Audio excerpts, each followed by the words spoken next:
What is up, Packers fans? Happy Packers game day. Welcome into our live pregame show. I'm your host, Andy Herman. You can follow me on Twitter at Andy Herman NFL. In just about an hour, we get kickoff. This is a little bit uneven. Let's fix that. We get kickoff Packers Browns in Cleveland. Should be a very fun game. Looking forward to this one. I know that it seems like, hey, Packers easy, etc. I think this is going to be one where Cleveland hangs around a little bit, maybe annoyingly so. But Packers win, by 10 in the end, kind of as I went over in the preview show today. But expecting a fun battle. Myles Garrett's an absolute beast. I'm excited to kind of see Garrett and Parsons kind of go back and forth. Both of them, the top two in the NFC defensive, or not NFC, NFL Defensive Player of the Year award odds right now. So I still think this is a fun one. And listen, as I always say, we only get a finite amount of these. I don't care who they're playing, where it's being played, anything like that. I'm going to enjoy the hell out of it. So hopefully you guys can as well. Before we get started, shout out to Joseph McGuire and Brian. Well, Joseph McGuire for becoming a new member, Brian for being a member for 2 months. Appreciate you guys a ton. Thank you so much for that.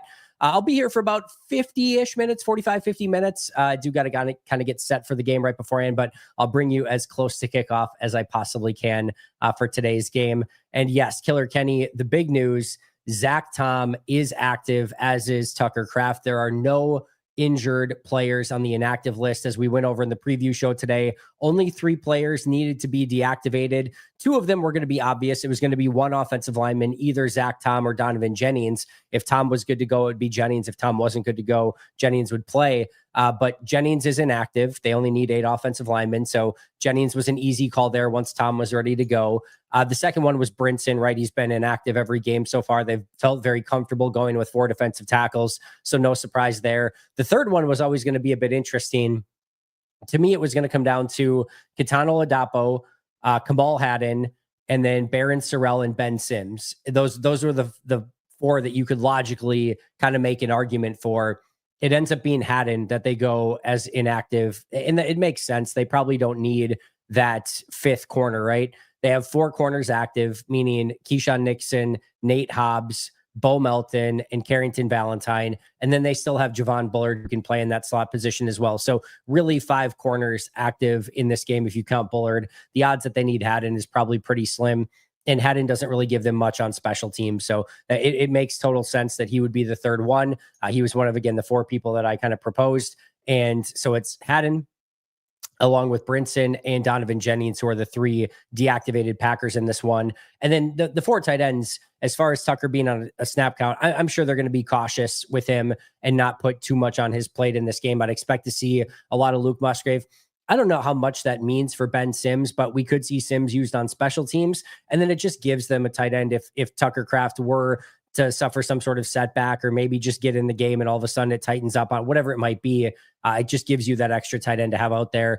Green Bay is going to want at least 3 tight ends at all times. So if Tucker does have anything go wrong, it does give them a little bit of leeway there, but not a surprise that Sims is active for this one. And like I said, I'm sure they're going to put Tucker Kraft in a position to be successful that probably isn't including 50, 60 snaps in this one and probably utilizing him wisely. It wouldn't stun me if Luke Musgrave was the sort of pseudo starter in this game and they used Kraft in specific situations. We'll see. Hopefully Kraft is just good to go and there's no complications, no issues, and maybe he's even on a full snap count, but this just gives them a little bit more flexibility depending on how Kraft can go in this game. Yeah, the interesting thing about Tom is, he said that this week he was able to move laterally really well. Just the question was going to be, when he was running straight forward, it caused him some issues. I just don't think, you probably put too much in the playbook where you're asking him to, pull out to the outside or maybe do too much running down the field. Maybe if you're running screen passes, maybe you're going to the other side and letting Tom get into the backfield and kind of inviting that rusher up rather than him being the one that's out in space. There's probably some things that you can do just to make sure that you're not putting him in those positions. Also, it's a difference, right? Of like, if he can move laterally and backwards and do those sort of things and protect and run block, you're not as concerned about the other stuff. Meaning if it's just running forward, A, we talked about it, you can limit some of that stuff, but B, it sounds like it's more of like a pain tolerance thing than like a, I can't do it sort of thing. Again, I'm not speaking for Zach in any situation there, but if that's the case, you could see where maybe he, whether he takes an injection or just some painkiller, whatever the case may be, kind of gets him through that game. Hopefully the big thing here is like no aggravation or no issues for Tom or Tucker Kraft. kind of just need to get through these 2 weeks, and then you get that bye week to rest it a little bit. But great news overall that Tom is active for this game, especially when you're having to go against Myles Garrett through the entirety of the game. I am curious. I haven't looked today yet. Jack Conklin, by the way, inactive for Cleveland. Joel Bitonio is good to go. I was going to say, as I'm curious if the line has moved at all, but as of right now, looking at ESPN, it's still listed as a 7.5 point spread for Green Bay. That surprises me. It still feels a little bit icky. I feel like it should be more. I feel like Green Bay should cover, but man, sometimes these games are just a little bit closer than you would like, and maybe that ends up being the case in this one. As long as Green Bay wins, I don't really care if it's by a point or by 14 points. Just get the job done. But it feels like this should be one that Green Bay wins and covers the 7.5 point spread. But that's why it gives me a little bit of hesitation and trepidation when I see it only at 7.5. Hoping to see us play a clean game with no silly mistakes. I want to see us play bloodthirsty and really put up points against a really bad Browns team. The one thing I'd fight back a little bit on, Pokey, is I think this Browns defense is good. I think there's, their return game is fine. Their offense is nothing special, right? They got 2 good tight ends. The interior of their offensive lineman's pretty good. Jerry Jeudy's pretty solid, but there's nothing that strikes the fear of you when you're Jeff Hafley going into this game of figuring out, like, all right, what do we need to control and stop in this game? There's no Terry McLaurin like there was last week. There's no Jaden Daniels. There's no Amon-Ra St. Brown. There's no Jahmyr Gibbs. There's no Sam Laporta. So, you feel better in this matchup than you did in the first 2 games because of the weapons that the first 2 teams had. Now, Cleveland has seen what Green Bay's done on tape through the first couple weeks. Detroit, didn't get to see it ahead of time. They know what Hafley likes to run, but still some unscouted stuff. And then Washington's coming in on the short week. Well, we'll see if Cleveland has a little bit better of a game plan. Stefanski's a solid offensive mind. We'll see if he's got a couple of things up his sleeve for Hafley in this one. But this should be a game, quite frankly, that Jeff Hafley's defense just kind of wins on its own. Meaning, like, if the offense gets to 17 to 20 points, I kind of feel like Green Bay can win that game. And that's the ideal situation in this one, is that the defense just kind of takes care of business, and hopefully the offense along the way puts up the requisite points that they need. But I love the matchup between the Packers defense and Cleveland in this one. Should be one that's a major advantage for the Packers. Clearly the better team. Just go out there and play clean football. We'll win. Their defense is good enough to punish us if we come out sloppy. Agreed with all of that, Brian. Calling it. Love will hit Matthew Golden for a big play. I expect a really solid game from Matthew Golden in this one. I just have a feeling Jordan's going to be looking for Golden a little bit more this game after seeing him, just how open he was last week and just some of those misses too. I have a feeling Jordan's going to be looking a little bit more for Golden in this one. Don't take it as any fantasy advice, but if I'm predicting something, I'm expecting Golden to have a real solid game in this one. Would you guys rather see Golden get a bunch of targets and catches for a normal average day, or 2 to 3 big plays and nothing else? I mean, I would sign up for the 2 to 3 big plays, just because in general that means they hit on 2 to 3 big plays, and I trust my other receivers, Dontavian Wicks and Romeo Doubs, Tucker Kraft, and then Josh Jacobs, etc., to kind of do some of the other stuff. So sign me up always for the 2 to 3 big plays. 2 to 3 big plays on offense for Green Bay in this one probably gets you a win. That's the explosives are huge. So I would always sign up for the 2 to 3 big plays. Frosty, this sounds sneakily like a sleeper picks kind of question, which I love, by the way. I'm going to say he gets a sack and a half in this game. That's always tough. Cleveland's going to be honed in on him, but hopefully Green Bay's got a lead. Hopefully Cleveland at some point needs to play from behind, and Cleveland's tackles are just not up to par in this game. I expect Rashawn Gary, Micah Parsons, and LVN to be able to do some damage on the edges in this one. And I think ultimately Parsons gets to a sack and a half. But saying anyone's going to get more than a sack in any game is always a tough, sort of expectation to put on them. But hey, if anyone can live up to that expectation, it is certainly going to be Micah Parsons. Speaking of our sleeper picks, let's go over our sleeper picks. I'm going Monday Night Football in this one. And apparently I thought I was prepared, but I guess I am not. But I can bring these up right now, showing you the picks for this one. And here we go. This is much better. All right. So we've got Lamar Jackson, more than 48.5 rushing yards. As I talked about this week, I expect him to try to put on a show against Detroit. Detroit's going to be sound in the pass game and in the run game, but there's only so much that you can do to slow down Lamar Jackson. I'm going Lamar Jackson more than 48.5 rushing yards. Sam Laporta, more than 41.5 receiving yards. Laporta just feels due. Like he's due for like a 75, 80-yard game. I think he gets well over 41.5 receiving yards in this one. And then Derrick Henry, basically we're saying anytime touchdown here, more than 1/2 touchdown in this game. Henry is just going to be slowed for only so long. I also just kind of expect points and explosiveness in this game. So I could see this being like a 38-31 game. And I know some of these defenses are going to want to, step up in this game as well, but I just think the offenses are too good. So I'm going to go Derrick Henry more than 1/2 touchdown, Laporta more than 41.5 receiving yards, and Lamar Jackson more than 48.5 rushing yards. Of course, utilize that code Packaday, get a 100% match up to $100 when you use code Packaday over on Sleeper. The link is in the description notes today. Terms and conditions apply. Make sure you're checking out those terms over on Sleeper, but I can't say it enough. Use code Packaday and make your Sunday and Monday a little bit more fun by getting those Sleeper picks in. All right, back to our chat. Let's get back here. There we go. And PJ Wynn thinks it's golden time. I'm right there as well. All right. Prediction 35-6 Packers. Pokey, I love that. And hopefully you are correct, my friend. Looks like the Browns are going to start their rookie running back. I watched him in college. He seems like a good back. He's a really good back. There's a reason. Listen, when you take a running back in like early second round, you're putting a ton of value on that player. He's a really fun, explosive, dynamic runner. He's willing to do the dirty work as well. I liked him a lot coming out of college. I thought early second was just maybe a bit steep, but make no mistake about it. He's a good back, and he's definitely going to be somebody that Green Bay is going to have to keep an eye on in this game. All right. Do you feel more confident in the defense that is dominating without turnovers than defenses that allowed a lot of yards but got turnovers like some in the past? I do, Jay, but let me add on top of that. I expect this to be a defense that gets a ton of turnovers through the course of this season. I don't think that this is going to be a team that is only like one turnover for 2 weeks or something like that. When you have the secondary, especially a guy like Xavier McKinney that can make the plays that he can, with these linebackers that are fast as hell and Micah Parsons wreaking havoc up front, this is going to be a defense that causes a lot of turnovers.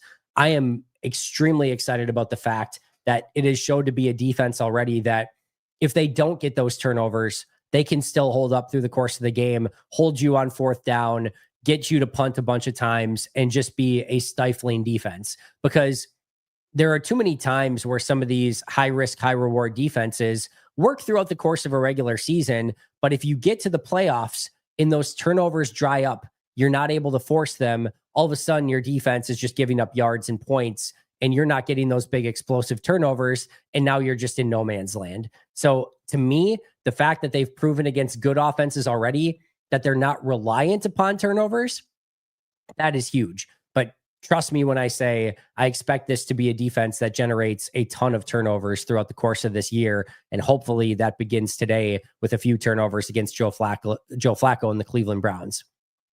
Big Bullard game today. I can see that. He's been playing really great football. Really, really excited about the way that he's playing. I said all offseason, people are selling their Bullard stock way too soon. This dude cares about it way too much. He's energetic. He flies to the football.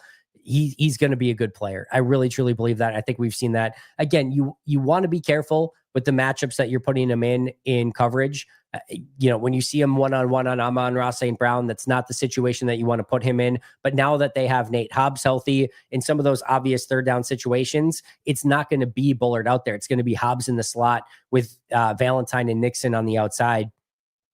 Kind of problem solved. He's basically like a third linebacker out there on early downs as a nickel back that can also in zone coverage give you everything that you need in coverage, match up with running backs, receivers, tight ends. But, in some of those man-to-man situations in third and long, you don't want to necessarily put him out there and problem solve because now Nate Hobbs will be out there in those situations.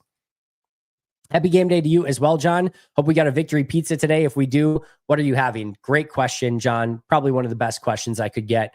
I had the cheese thin crust the other day, and I've been craving it ever since. So I'm not going to complicate this one. I did it. I used just some of the shake on Parmesan on top of it, and with the beautiful cheese pizza from Luigi's with a little Parmesan on top, it was freaking perfect. So I've been waiting for it. And when we get the win today, let me clarify that, erase that from the records. when we get the win today, I'm going with the ultra thin crust cheese pizza. Good screen game is a good way to slow down a fierce pass rush, but Matt LaFleur's hasn't been good. Do you think he'll get it going today? Maybe with Kraft. Not sure that they're going to utilize Kraft maybe in that regards quite as much, just, with the injury. Not sure they're going to game plan that for him. But I do think, to your point, John, they need to get that screen game going just a little bit more. Some attention to detail goes a long way. Man, I love the Holmgren screen game, right? Like there's nothing like that Edgar Bennett, Dorsey Levin screen game in Green Bay. One of the best. I missed that quite a bit. But if they could get that going a little bit more, I do think there is some ability to get that wide receiver screen game going as well. I think they're a little bit better at that. But man, if they could get, whether it's Josh Jacobs, Chris Brooks, Luke Musgrave, I don't care who it is, but get that screen game going a little bit more. This would be a good game to maybe pull that out and see if you can hit on a couple of those, get maybe some 15, 20-yard gains through a pretty simple play overall. Actually tried Luigi's Pizza for the first time, and yes, the hype is real. It is a great frozen pizza. One correction, Frosty, it is a great pizza, period. You don't even need to put it in that bucket of frozen pizza. It is just a great pizza. I love it every single time, but appreciate the shout out there, Frosty. Thoughts on Carson Wentz? I live in Minneapolis, and a lot of Vikings fans are higher on him than McCarthy. Well, Jack, I think that has a lot more to do with McCarthy than it does Carson Wentz at the moment. Listen, Carson, when he came out, I thought he should have been the quarterback that was taken first, and Jared Goff should have been second. I loved both of them. I liked them, and I thought they both should have went 1-2, but I liked Wentz a little bit more. And if you remember, Wentz was really the one that hit the ground running right away, and he was having that MVP season before he gets hurt, and then Foles takes over, Foles wins the Super Bowl, and then Wentz is never really the same after that, and his career just kind of fell apart. There's a reason he's been on so many teams over the last 3 to 4 years. It's just he doesn't have it. Now, this is a offense that theoretically is perfect for a player like Carson Wentz. You just have to be a game manager. He's got a little bit of mobility. There's a little bit of Sam Darnold to his type of game. So, if he can just kind of run the offense the way that it's expected, I certainly think that it can go better than what it's gone with McCarthy these past couple of weeks. But even if you do, you get into this bizarro situation of, is McCarthy just losing his job? Are you giving up on him already? It's a really interesting dynamic in Minnesota, but that's their problem. And hopefully neither McCarthy or Wentz look good moving forward. And they can just have that problem to deal with for the rest of the season. Making a homemade buffalo chicken dip with a nice bourbon for sipping after. Cheers, guys. That sounds perfect, Pokey. Enjoy the hell out of the day. Favre and Rodgers with multiple MVPs, but one Super Bowl apiece. If Love wins 0-1 MVPs and multiple Super Bowls, where does that put him in the hierarchy? Super Bowls are everything. I think sometimes, individually, it's fun to have the accolades. It's fun to celebrate that Rodgers and Favre are two of the best quarterbacks to have ever played, Mount Rushmore of Packers players, wherever you want to put them, right? But at the end of the day, it's all about winning Super Bowls. It's kind of what you're basically asking here, Cody, is would you rather have Peyton Manning or Eli Manning? Peyton had the one Super Bowl win, but was clearly one of the greatest quarterbacks of all time. Eli, I don't think is a Hall of Famer. People can come at me for that if they want. I think he was a really good quarterback that just went God mode come playoff time and won multiple Super Bowls. So I don't know.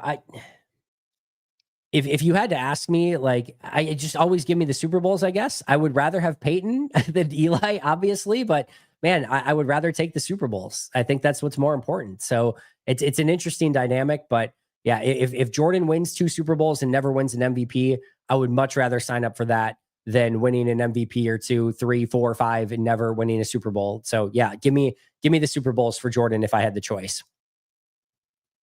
Looking for a big breakout for the offense today. It's a tough defense to do it against, but listen, 27 points is what I'm shooting for again. If you get 27 against this defense, to me, that's still a very good outcome. And that's a game that you should win the vast, vast, vast majority of the time. I'll say 4 sacks today overall for Green Bay. Hope it's more, but I'll say 4. Over under at 4.5 would be my guess, but I'll take 4 for sacks in this one. Yep, love that both are playing. Let's go. I'm scared about Kraft. It's reminding me of Watson against the Bears. I don't think we can go into it knowing, right? No need to be afraid, trepidatious, anything like that. You just got to trust the medical staff and Tucker Kraft that they're putting him in a position to be successful and not putting him out there in a situation. I know people on the medical staff. They're good people. They're really smart. I do not expect them to rush into this, especially in the game against Cleveland. if he had any situation where there was a risk of re-injury, I don't think they put him out there. So just go into it, enjoying Tucker Kraft, and hope for the best. I don't expect it to be an issue in this one. Same thing with Zach Tom. Packers turned the ball over twice today. Packers 31-9, or unless that space is an error and you're expecting the Packers to have 319, which I would also take. Golden at 34.5 receiving yards seems so low today. I can't wait for him to break out. Only a matter of time. Yeah, that's a juicy one, Landon. I would definitely take the higher on that as well. Feels like this live took forever to get here. Had to be on other platforms. Sorry that it took so long, but yeah, we got it going right at 11. So we got about 25, 30 minutes left. So get those questions in. Appreciate you guys a ton. Over 500 people here in chat. I cannot thank you guys enough for all the support. Sorry that I sound a little post-nasal drippy. Still getting over this cold. Feel good, feel great. No issues. It just sounds worse than what it is. And hopefully this thing is gone before you know it.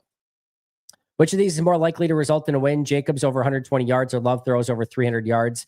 I would go Jacobs. I'm hoping Love doesn't have to throw for that many in this game, and I'm hoping that Jacobs gets the more rushing yards. But I think the more likelihood is that you're getting neither. That Jacobs is probably close to 100, maybe a little bit over 100. Love is probably in the 250 range, and that probably feels about right. But yeah, I would hope that we're getting closer to the Jacobs number than the Love number in this one. This Packers team is so deep we can play with a 46-man roster. Yeah, that's probably true. You're going into this one with the 48-man game day roster. If you took Kitano Oladapo and Ben Sims off this team, yeah, you would probably still feel very comfortable going into this game. Let's just put it that way. So you don't want to do that, but yeah, they could probably win this one with 46. 3-0 incoming, like always. Go Pack Go. Appreciate you, Alejandro. Humor me for just a moment. Imagine Parsons and Garrett on the Packers. Yeah, it just would not be fair, right? Listen, I really like this Packers setup the way that they have it. You have to put resources into different positions. Having Garrett and Parsons on the same team would be a lot of resources into one spot, but man, it would be a hell of a lot of fun. That's for sure. I think that seems to be the overarching feel, is that a big day for Golden today. Hopefully that ends up being the case. I think we see the rookies unlocked today. Golden has been separating so well, and Savion looks amazing. I think we're going to see a lot of both of them, and I think that's really exciting. I think they're both very exciting players, and hopefully this is like the breakout moment for both of those guys. Like that'd be awesome. Wicks and Dobbs, I'm sure, are going to be a focal point of the defense, but would be fun if we got a rookie breakout game on offense. No Anthony Belton starting with Zach Tom out there. So from a rookie standpoint, we'll see a little bit of Barron Sorrell on defense, and then a lot of Matthew Golden on offense with a little Savion Williams on offense would be my guess in this one. And hopefully all three play very, very well. Nasir Stackhouse at defensive tackle as well. Another rookie that'll be playing in this one. Luke Musgrave at 5.5 receiving yards. That's a steal. That's another one, Camilio, that I really like as well. I mean, he just basically needs one catch, right? And I would expect him to get a little bit more playing time with Kraft battling the injury. Those are some good ones, guys. Good job. Tough game, 23-13. Go Pack-O. I said it on the pregame show today. It wouldn't surprise me if this was again, I said 27-17, but if this was like a 13-13, 17-17 game going into the fourth quarter, but then you get to the end of the game, you're like, oh yeah, Packers won by 10. It's again, very similar to Dolphins Bills earlier this Thursday, where it was like, man, this game's close. Like it's a tie game. The Dolphins are about to get that punt, before the roughing the punter penalty. And it's like, man, this is a lot closer than I expected. And then you get to the end of it and you're like, oh yeah, Bills still won by 10. You never apologize for a 10-point win in the NFL. I could see this being one of those games where it's like, man, Cleveland really hung around, kept this thing close, but at the end it was like, yeah, Packers won by 10. I could easily see that being the case in this one, Ingo. Which is more likely to cause a loss? Browns score over 24 points or Packers score under 24? Michael, the answer is both. If the Browns score over 24 and the Packers score under 24, that is what causes the loss. But I think the Browns scoring more than 24 is more likely to cause the loss in this one. So that would be my answer. I think if the Packers score under 24, if they're at 23, 20, anything 20 to 23, I still kind of like Green Bay's odds to win this one. So if Browns score over 24, I'd be a little bit more nervous that, all right, Browns put up 25 points. Did the Packers get to 26, 27 points to ultimately win that one? So yeah, Browns scoring over 24 would give me a little bit more cause for concern in this one. Browns run defense is pretty good. They kept Henry and Lamar in check last week. It's a good defense, guys. Like, I know it's the Browns. I know they're 0-2. I know that in general, they're bad at football and they're an awful franchise. I get all those things. Do not sleep on this Browns defense. They're very good. The one thing that I do really like, as I talked about on the pregame show today, they play a ton of man coverage and they're pretty predictable overall. Like, you know exactly what they want to do defensively. They lead the league in cover one defense. They lead the league in man-to-man defense. Like, that's just what you're going to get from this defense overall. And when Matt LaFleur knows what you're getting, you know, especially from a Jim Schwartz defense, you can kind of be a little bit more particular with the plays that you're calling and have specific man beaters, cover one beaters set up for that style of defense. So yeah, to me, this is an advantage Green Bay because of that. But listen, Jim Schwartz will have multiple different things up his sleeve to kind of deal with the Packers as well. And this, again, is a very good Browns defense. So do not sleep on them whatsoever. Browns defense has given up under 200 yards per game. Hopefully we take some shots today. Jesse, if I can guarantee you one thing in this game, I guarantee you they will take some shots. This is a Packers offense that doesn't know how to not take shots. Like, they are going to take multiple shots down the field throughout the course of the game. It's what they should be doing. I love that aspect of it. They're really good at drawing up those type of plays, and Jordan Love is willing to pull the trigger on it. So yeah, really like that overall. Did you guys see the stat, by the way, as well? Where did I see this? See if I can pull it up really quick.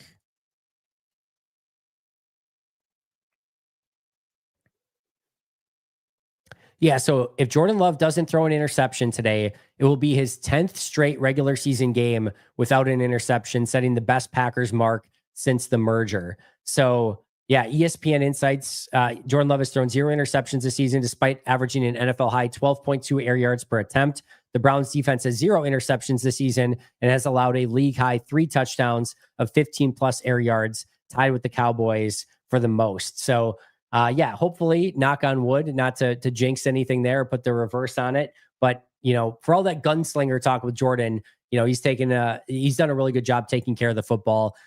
Listen, I honestly, I probably expect the Browns to maybe get their hands on one in this game. It's not going to be a deal breaker. It doesn't change anything. Still expect Green Bay to win. I still think Green Bay can win the turnover battle in this one, even if there is a pick. But yeah, Jordan's done a good job of taking care of the football. Hopefully, fingers crossed, that continues today. But he's in some pretty good company with the way he's been taking care of the football lately. Hindsight being 2020, with the Parsons trade coming so late in the offseason, what might you do different? Keep Slayton, not sign Banks to that deal, draft other positions.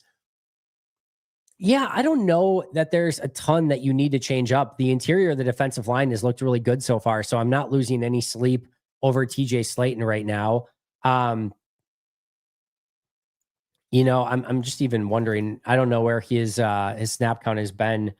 So he's played 65 snaps in Cincinnati so far, has a 53.5 PFF grade, and his run defense is at a 49.8. So I don't know that you're losing any sleep over him being in Cincinnati right now. Yeah, I don't know. I don't know that there's much that you change up. I don't think the Banks deal changes because they want the depth on the offensive line, and you know you're going to need it. They clearly liked him as a player. I don't think the Micah trade changes the calculus on that at all. So yeah, I don't know that there's much that you change up, quite honestly. Maybe in the 4th round, you or like the 5th round, instead of like Colin Oliver or Baron Sorrell, maybe you look at something a little bit different there. Maybe you take a interior defensive lineman instead. But overall, I don't think they change up a whole heck of a lot, to be honest. Packers show no mercy, Cobra Kai style. All right. Morning to you as well, Sunnyverse. One could say that the explosive plays are explosive. Fair enough. Browns held Chase Brown, then Derrick Henry to under 2 yards per carry. How feasible is it for Jacobs to hit 100 plus? Would love to see it, but I'm thinking another tough day at the office for Jacobs. Yeah, it is not going to be easy. Let's just be very clear about that. This is a very good Browns defensive front, and getting that run game going is going to be very, very tough. Now, the thing I love about Green Bay is that their run game is very creative. They find ways to get to just like out leverage you and to find little tricks to get little areas of space. And of course, Josh Jacobs is really good as well. Now, so is Derrick Henry. And the Ravens have Lamar Jackson as a threat as a runner too. So again, this is going to be tough sledding just in general for Green Bay's offense. Like, this is going to be a grinded out game where turnovers are going to matter a bunch and field position is going to matter a bunch. And you just want to get to the second half, hopefully in a position where you're up 7, your defense can hold tight, and then maybe you can get that field goal or touchdown to make it a 2-possession game at some point. But yeah, overall, I think this is going to be a grind. And offensively, you just got to be patient, take care of the football, take what's there, and not try to do too much. And if Green Bay can kind of stick with that game plan, I like their chances. But they'll get a couple shots, and hopefully Jacobs can break a couple runs. But it is going to be a tough game, no question about it, with that Browns defense. I'm going Matthew Golden. Matthew Golden is top receiver. Score prediction, 24-9 Packers. Packers put up 17 in the first half, have another third quarter slump with a late touchdown in the fourth. Packers D doesn't get blown out, but keeps them out of the end zone. All right. I think that's cool, Brandon. I think that is a very fair assessment of this game. I could easily see something like that happening, maybe even 24-12, maybe even Cleveland gets one more field goal in there, but I could see that type of game playing out very easily. Robert, appreciate the super chat. If Green Bay wins and Detroit loses, what does that do for the NFC North odds for the Packers? Plus 70%. I still think there's a lot of season to be played here. And just remember too that, Detroit's going to get the Cleveland game down the road, and Green Bay is going to get the Baltimore game down the road. So Green Bay is going to have to take advantage there. And Green Bay has to go to Detroit later in the season. This thing still has a long way of playing out, but man, if Green Bay can start 3-0 with Detroit at 1-2, you love where this division is at, especially with the way Chicago and Minnesota have looked so far. It certainly should be Green Bay's for the taking, but there's going to be a lot of things that have to play out still for the remainder of the season, but it would be a hell of a way to start it. No questions asked. Wyatt Brooks, Wooden, maybe Stackhouse eating today. Fingers crossed, Pokey. Fingers crossed. That would be ideal. Andy, I'm in a survivor pool on Sleeper and need to make it past this week. Do I pick Tampa or the Packers? I usually try to not pick my team, but trying not to be superstitious. All right, let's go to, this is a fun question. I always love Eliminator. I'm not great at it, by the way, so maybe take it with a grain of salt. Buccaneers is a good one with a backup quarterback in New York and the game being played in Tampa. I know Tampa's a little bit beat up at the moment. I do really like Tampa in that one. Trying to think what else might be, if there's anything else. If you haven't used Seattle yet, I honestly, the game that I feel most confident about in this one is the Seahawks. Again, don't base anything off of me. Spencer Rattler going into Seattle, going all the way West Coast. I don't see it. I think Seattle completely shuts down New Orleans in that one. Even if Seattle struggles and even if Rattler plays well, the Saints just in general are a bad football team. Like Rattler's played pretty well over the first 2 weeks and they still haven't won a game. I don't see them going cross country to Seattle and winning in Seattle. Not to mention we've got Thursday Night Football, Seahawks coming up. Seahawks are going to win that game. It's going to be 2-1 Seattle against either 2-1 or 3-0 Arizona. I feel really, really good about Seattle. So if you have Seattle available, I would definitely be taking them. But I think I would probably go Tampa in the other one. Green Bay is not a bad pick either. Let's go Pack, go. B-Hobbs, thanks for being here. Who do you have winning Monday Night Football? I have the Ravens winning that one. I do think Baltimore comes out on top, but that has the real heavyweight fight to it. Thank you to the 701 of you who are here for today's pregame show. Appreciate you guys a ton. 3831, what the heck is going on over there? For Monday Night Football? Or I'm not sure what we're talking about there. Don't let that Ravens game fool you. Any defense that can hold a Burrow-led offense to a 7-yard second half is a defense not to take lightly. Matt LaFleur and Love are going to have to be in their bag today. Yeah, I'm right there with you. This Browns defense is good, so you have to be well aware. But I just think Matt LaFleur, with time, 10 days to kind of game plan for this defense, I think he's going to have some stuff up his sleeve. I think Green Bay will get the requisite points to win in this one. Go Pack, go. Let's see. I have us winning 44-17. J Money, I will be stunned if Green Bay gets in the 40s in this one. Fun fact, I didn't even know that was the score of the Ravens game was last week. I didn't realize that either, but that is quite the coincidence. Bullish on Bullard. Valentine getting a pick today. I could easily see that being the case. How much green are we seeing in the stands today? It sounds like there was a bunch outside of the stadium, so hopefully we get a really, really great Packers fans showing up at the stadium for this one. Andy, do you ever put red pepper flakes, oregano, or garlic on your Luigi's pizza? I do not. I do like red pepper flakes. I use them a lot more in pastas than I do on pizzas. I usually don't go oregano or garlic or anything like that. I just kind of like the taste of it, but in and of itself without needing anything additional. But I did add the flaky Parmesan on top, and it was really good last week. So I am definitely craving that again. I get that we're going against Miles in a pretty good defensive front, but crap, I sure wish Zach Tom rested one more week. Alejandro, I trust the medical staff. I trust Zach Tom. I trust the medical staff. They know what they're doing. And I know there were some issues with it last year. I just trust it. I just really, really do. So I'm not even going to put that out in the ether. So ready to see how the rookies do against Garrett. Thankfully, we don't need to see that in the McBain train. We're not going to see the rookies out there against Myles Garrett, or rookie really in Belton. Wentz said that Eagles team at 13 wins. Yeah, he did. He was playing really well. And then just career kind of fell off track after that. Go Pack Go from Berlin. Let's get 2 picks today on Flacco. Let's make it 3, Matt. Why not?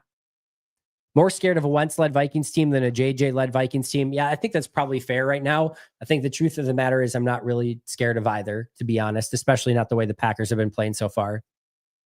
Is a clean blowout too much to ask? In general, Wesley, not to, kind of, I'm not saying this in a mean way or anything like that. Yeah, clean blowouts are really, really tough in the NFL. Like the other team gets paid too, and you're on the road. It's a really good Browns defense. Like those are hard. It's really hard to win really big in the NFL. I know we see blowouts every single week. I get it. But, when you get them, just celebrate them. And quite frankly, I know it's not going to say blowout on the box score. They blew out Washington and Detroit the first 2 weeks. Those games were not close. They may look like it at the end. Green Bay completely dominated those games. The only time really was when Washington kind of cut it to 7 for that very brief moment in the third quarter. And then Green Bay immediately went down and scored a touchdown, and it was over all over again. Like that, those are as clean of victories as you're going to get, especially against good teams, as you could possibly imagine. So again, not I know you're just kind of saying this tongue in cheek, but yeah, blowout wins are really, really tough in the NFL. Take them when you can get them, but I never go into a game expecting it. That's for sure. One of my what ifs is Wentz not getting that concussion seemed to go downhill after that. Yeah, there's some quarterbacks that just, RG3 never really quite recovered from his injury. Carson Wentz never seemed to really recover from his. Sometimes it goes sideways on you, and it really sucks when that happens. Tua is a version of that right now, it seems as well. Just never has quite looked the same following some of his injuries. Wyatt 2.5 sacks, that'd be awesome. All right, we're going to come back. 11:18 was the time here. Want to get to some of these super chats. Julian becoming a new member. You are a rock star, Julian. Brian, same to you. Appreciate you guys a ton. Cody Bunker, Packers 27, Browns 10 with Edgerrin Cooper as the Luigi's player of the game. Just score 27 a game every week, and we are good. I'm in, Cody. Sign me the hell up, and I will gladly make Edgerrin Cooper the Luigi's player of the game after the fact. Would love that to be the case. Who's the biggest beneficiary of Cox going on IR? Is it Barron Sorrell? Yeah, I think that's probably the case. Sorrell and Enigbare probably get just a little bit more time. I wonder if they would have anyway, and maybe Cox ends up being the inactive one even when he gets back. So they haven't filled the spot with anyone. I just don't think it affects too much, but if it does affect anyone, it probably gets Enigbare and Barron Sorrell some more snaps for sure. Should I wear my Tucker Kraft jersey or Micah Parsons jersey or both? Hayden, you start with one of them. I would go Tucker to start this game. Start with the Tucker jersey. If things start going bad, you switch to Micah. If things are going great, you stick with Tucker. That's the game plan in this one. Brian first. Go Pack Go. Matthews first touchdown and Jacob's streak continues. Love that, Brian. I would love for both of those things to happen. Jade, thank you for the super chat as well. Halfley's comments about 29 tell me PFF should retire on grading. Thoughts? Half kidding on PFF. I really like PFF. I think there is some value in what they do. I just think, use it as a tool to kind of make you curious.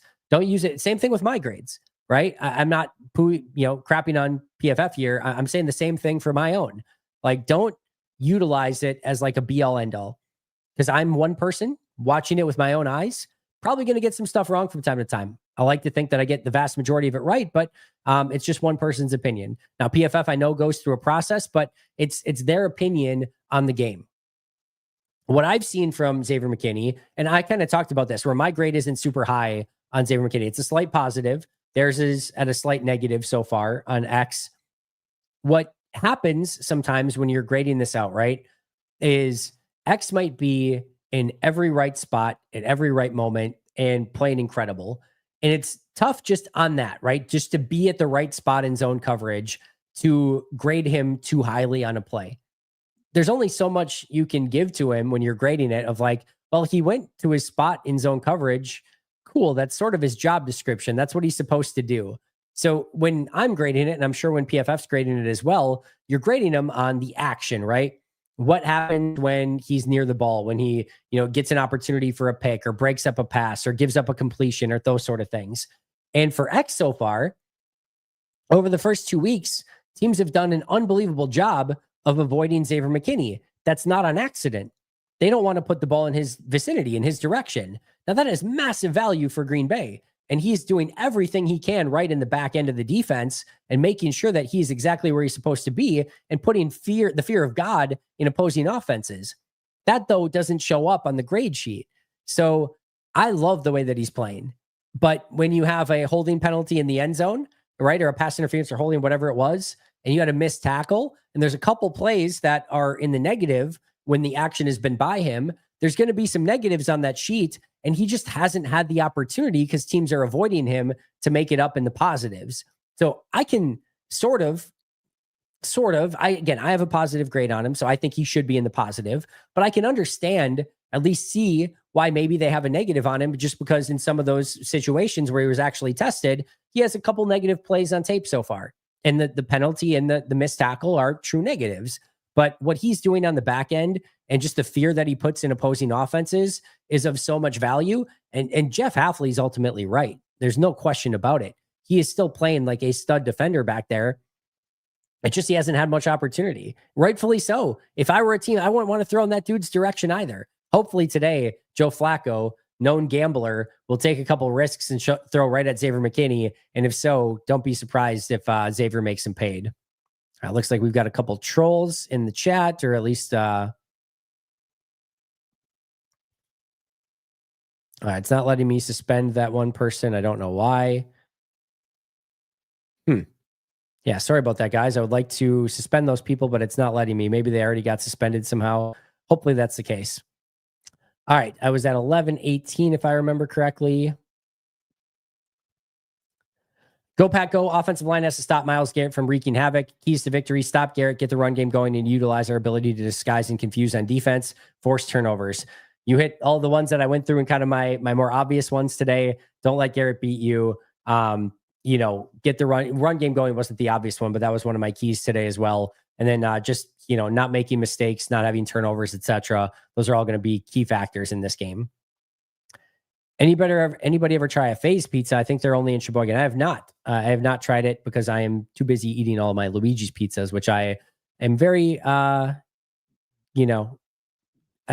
have a intimate relationship with my Luigi's pizza. I'm not cheating on Luigi's at any point in time. I forget about Denver. You're right. All right. My bad. I always forget about Denver. All right, take Denver out of it. You get my point. Obviously, then you're taking Peyton's record, right? So yes, my apologies on that one. KO, love you too. Thank you so much. Thank you for reporting that person. Appreciate it. Maybe that's why I couldn't kick them out. Is Golden going to take Watson's role as the man coverage beater? Maxwell, my friend, the beautiful thing is soon they will have both. And that is very, very, very exciting. I can't wait as eventually down the road, we hopefully get Watson and Golden on the outside with Jaden Reed in the slot, Tucker Kraft at tight end, Josh Jacobs at running back. Very, very excited for that lineup when we eventually get it. It is Zach Tom, I believe, starting at right tackle. I saw they tweeted out the lineup. Give me 1 second here. Per Domovsky, the offensive line in warmups was Rasheed Walker, Aaron Banks, Elton Jenkins, Sean Ryan, and Zach Tom. So full starting lineup looks good to go for today in Cleveland. Who gets the interceptions today? Let's see. I'm going to go. I bet X gets one today. And I'm gonna say Quay Walker actually holds on to one as well. 2 picks today, Quay Walker and Xavier McKinney. When was the last time we actually lost a game in Cleveland? Pokey, I don't know the answer off the top of my head. I could probably just Google it quick, but the answer is not going to be today. It will not be today. Golden Wicks have top 10 separation in the league, and Cleveland plays man defense. This could get ugly for Cleveland. Hopefully that's the case. I do think we get 2 picks today. Feel like Joe Flacco is going to get hit a lot. He's not mobile, and with our pass rushers, I don't think he's going to have a good day. He's going to be throwing the ball quick. I do think he's going to try to get the ball out of his hands very, very quick. I totally agree with that. And hopefully you're right that he has a poor day today. It would seem to add up that way, but football is weird, man. Football is weird. You never quite know. I live near Phoenix. Wish we had the Packers game on Fox instead of Eagles Rams, but at least we had week 1 and 2 here so far. Got to get to a pub or sign up for Sunday Ticket or do something to get that game, Lars. Got to find a way to watch it for sure. Thank you, Andy, for your content about the Packers. I watch quite often. Appreciate that, Brian. Which one will you be more hyped about, Jacobs' extension on the touchdowns or Golden's first touchdown? Probably Golden.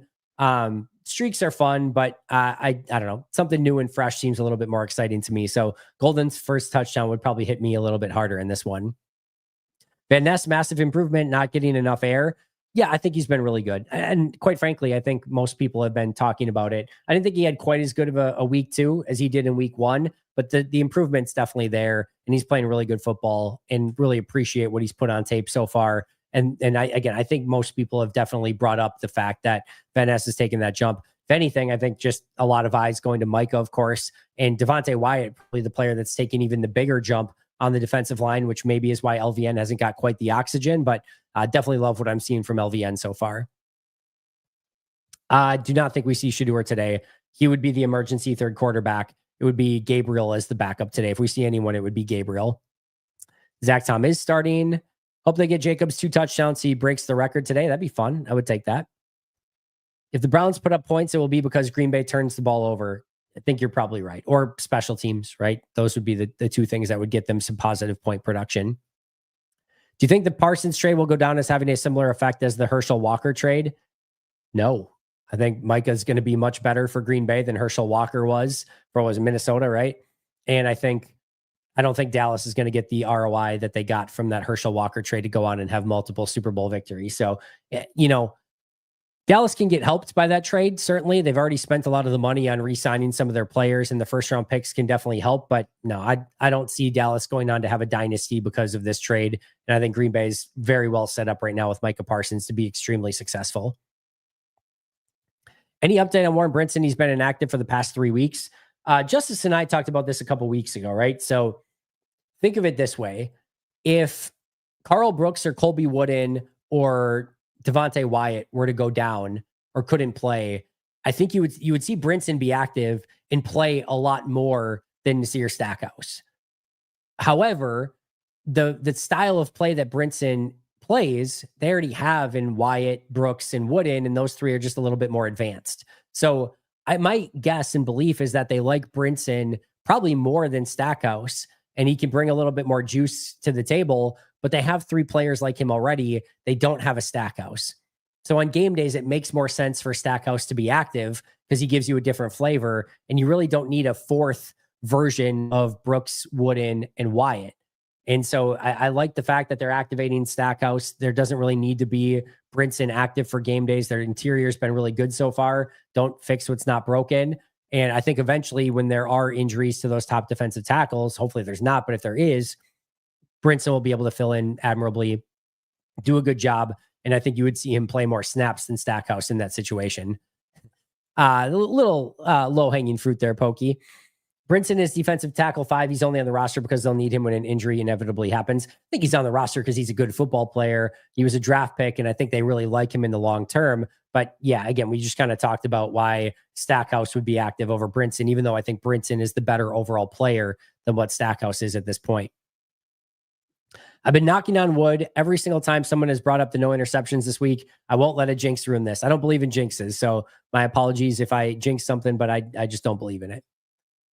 Go Pack Go. Do you think our pass rush will cause enough chaos to cause a pick 6? If so, who's getting the interception for the pick 6? I never go into a game expecting a pick 6. If it is, I will say Carrington Valentine gets the pick 6. Don't believe in jinxes. Sorry, guys. Let's get a Josh Jacobs rushing touchdown. Would be fun. Just a fun stat. Love's goal is to minimize the turnover worthy plays as best he can. Exactly. All I care about is winning. Don't care about the turnover stats or things like that. Just win the damn game. I'll say under 2.5 sacks for Micah today. Hope I'm wrong, but I'll definitely take the under. Andy is a guy that I never met, but I feel like he's my friend. Thank you for everything you do, Andy. I actually get that a lot, Helson, and it's a great compliment. I appreciate that. I'm happy that I can be a guy that you guys feel like you know, we know each other and can hang out with and whatnot. Yeah, I just, you know, the vision for this when it started was just to hang out and talk Packers, right? Nothing more than that. If all of a sudden all of the viewers and subscribers go away, I'm still going to be here talking Packers. So if anyone ever wants to, I'll be here chatting, even if it's just me in a you know, echo chamber. Still happy to do it. Wouldn't rather be doing anything else. So appreciate you guys are along for the ride. Let's see. I think you might be underselling the nature of this team. It's going to be bad for Cleveland today. Hope you're right. I hope you're right.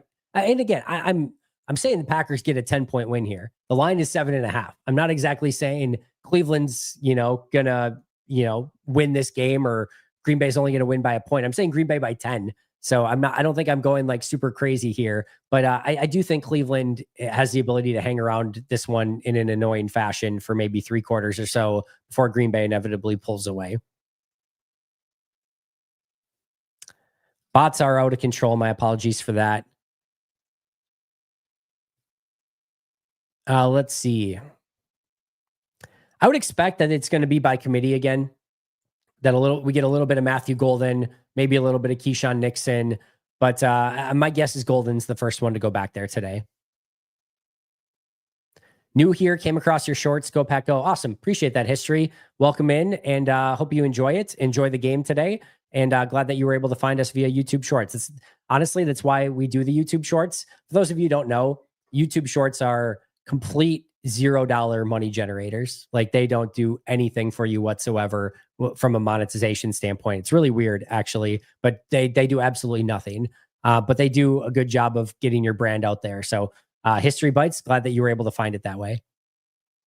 Not often talked about, but this team has way too many penalties. Do you think that leads to their first loss?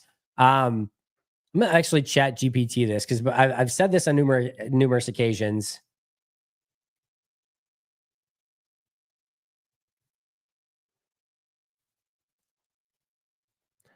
Yeah, it says it again on Chat GPT. Penalties do not have a 1-to-1 correlation with losing football games. It's really weird. Like it actually does not correlate. If you like dig into it, it doesn't actually correlate at all. You would think it would, right? If you start off with like 8 penalties for 100 yards or something, you'd be like, of course, that's going to really cost you. It just doesn't. It's really crazy how it works. It just doesn't seem to cost in any real way. So you certainly don't want them in key times, key moments, etc. I'm not super concerned about it right now, but hopefully they can just kind of clean up some of the stuff. I think they've been better with the pre-snap penalties and things like that. Hopefully that continues today. Tom and Kraft being active is sending the message that they are taking this serious. That's one way to read into it. We're going to win. All right. I haven't seen it. It seems like it would be a good uniform matchup, but I need to see it on the field first. Just hoping they don't have one of their road letdown games that they have at least once a year. Listen, if they're going to have it, at least win the game. That's all I care about. If it's a little bit of a letdown, that's fine, but at least go out and find a way to win a game. Yeah, the Badger. Yeah, we don't need to talk about that. It's a rough team. It's a very rough team. Wanted to go to Badgers, Washington later this year. I don't think I'm going to be able to stomach it. We're going to end with this one. I anticipate a Matthew Golden breakout today. I hope to see some downfield passing to Savion Williams to help break him out of the gadget guy only mode. I think the gadget guy only mode is just like a little rubber bumper to kind of get him going. Just some easy stuff to begin with. I think you're going to see him be much more involved as time goes on.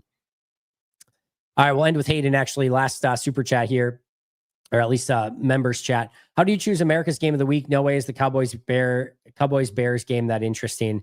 Yeah, not sure what they were thinking originally. It's two iconic franchises. I think they were probably thinking that the Bears were going to be a little bit better, and maybe Caleb Williams is going to be a little bit more of a shiny toy in this one. But yeah, didn't end up being that way.